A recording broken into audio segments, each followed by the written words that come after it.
কার্তিক মাসকে দামোদর মাস বলার কারণ এই মাসে ভগবান শ্রীকৃষ্ণের একটি বিশেষ রূপ দামোদর অর্থাৎ পেটে দড়ি বাঁধা কৃষ্ণের আরাধনা করা হয়, যা একটি বিখ্যাত লীলা থেকে উদ্ভূত হয়েছে।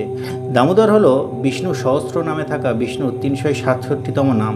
এই মাসে দামোদর ব্রত পালন করা হয়, যেখানে সন্ধ্যায় প্রদীপ নিবেদন করে ভগবানের সেবা করা হয় এবং এটি কৃষ্ণভক্তি লাভের একটি পবিত্র মাস হিসাবে বিবেচিত হয়। দামোদর নামের তাৎপর্য হল দাম ও উদর সমান দামোদর।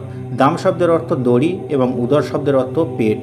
ছেলেবেলায় দুষ্টুমি করার কারণে ভগবান শ্রীকৃষ্ণকে মা যশোদা পেটে দড়ি দিয়ে বেঁধে রেখেছিল। এই ঘটনা থেকে শ্রীকৃষ্ণের দামোদর নামকরণ হয়। সেই নাম স্মরণ করে এই মাসটি পালন করা হয়।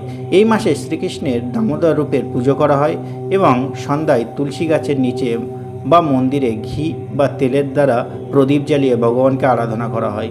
এই প্রদীপ নিবেদনের মাধ্যমে অজ্ঞতার অন্ধকারকে দূর হয় এবং হৃদয়ে জ্ঞানের প্রদীপ জ্বেলে ওঠে বলে বিশ্বাস করা হয়। দামোদর মাসের নিয়ম সেবার মাস বলে মনে করা হয়।